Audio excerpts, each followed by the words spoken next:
بعضهن نكدي وبعضهن مريح. مصاري ما بتعمل سعادة، أنا هيك بحس. الأخلاق الحميدة. هلا انت مستني لحتى يكملوا. عم مزح قدام كمان عم بحكي. ومين أكتر مبسوط مع الأولى لما الثانية؟ بالنسبة لإلي كمان الشكل ما رح أنكر لك ما إنه مهم، بس ما إنه شيء أساسي أكيد. ونحن بزمان فينا نغير يمكن. طبعا أكيد تجميل موجود. ممكن ترتبطي بحدا أبدا مو حلو بس لأنه شخصيته فيها النقاط الأساسية التشيك هدول اللي بتحبيهم. تكون متقبلة شكله صراحة، كمان تقبل شيء مهم يعني كبداية علاقة سواء شكليا أو شخصيا أو جوهريا. بالنسبة لإلي كمان الشكل ما رح أنكر لك ما إنه مهم، بس ما إنه شيء أساسي أكيد. هلا في حدا من العالم اللي عملنا معهم انترفيو قال مثلا انه لا بالنسبه له الشكل مهم لانه اولاده مثلا رح يطلع هيك انفهم مثل امهم، شو بتقولي له؟ ممكن الوراثة لها دور كمان، بس يعني ما أنا قاعدة، ممكن يكون الأهل عندهم شوية عيوب ما تطلع بالأطفال. ونحن بزمان فينا نغير يمكن. طبعا أكيد تجميل موجود. حدا تقدم لك وقال لك انا معي كل هدول المصاري، بيت وسياره وكل شيء، هل انت مستعده ترتبطي بهذا الشخص حتى لو ما في حب؟ ما بعتقد انه انا اذا كان بس صاحب مال رح وافق، اكيد لا، في كتير صفات تانية بتهمني، المال هو ماله كل شيء اكيد. بيروح وبيجي. طبعا اكيد. بدك تتجوز 4؟ والله الفكره موجوده. اذا صح لك بتعمل. هلا انت مستني لحتى يكملوا. ومين اكثر مبسوط مع الاولى لما الثانيه؟ تنتين. والثالثه شو وضع امتى؟ الله قريب نشوف. طيب شو عن جد عم بحكي؟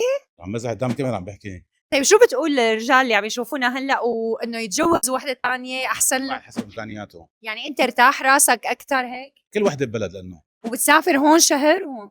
تماما.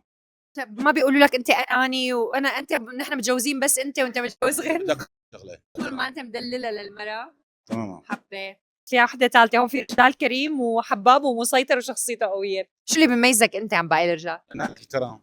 عن جد الكرم احلى صفه بالرجال، شو ابشع صفه بالرجال؟ مثل هل برأيك الرجل المثالي هو أبو كرش ولا الرجل أبو عضلات؟ المرأة والرجل يعني حلو الجسم الصحي والسليم والرياضي. إذا طلع لك واحد عنده كرش بس معه مصاري كتير كتير كتير، وواحد حليوة وأبو عضلات وجسم مثالي بس مفلس، والاثنين تقدموا لك، أنت مين حتختاري؟ ثم تنهد وقال: القلب طيب. بشار قلبه طيب، كثير قلبه طيب. لا بشار قلبه طيب. ايه هلا بيناتنا. القلب طيب. هلا اليوم ب 2025 2026 صرنا اجى هيك اثنين عندك، واحد سموني كثير وعم يقول لك انا بدللك بعيشك احلى عيشه، والثاني بحبك وقلبي طيب. الأخلاق الحميدة. الاخلاق الحميده. طيب شو تقولي للنسوان اللي ما بيحبوا الاخلاق الحميده، بيحبوا القرش مو الكرش؟ القرش. مصاري ما بتعمل سعادة، أنا هيك بحس. على المصاري ما بتعمل سعاده، بتعمل ولا ما بتعمل المصاري هلا اذا قاعده عم ببكي تحت الجسر هون ولا قاعده عم لا ببكي مو تحت لهالدرجة، برج مو إيفل؟ لهالدرجة يعني، مو وين؟ لدرجة إنه تقعدي تبكي، مو لهالدرجة يعني. لازم ما بس نبكي ابدا يعني اخر شيء مع إيه. اي حدا.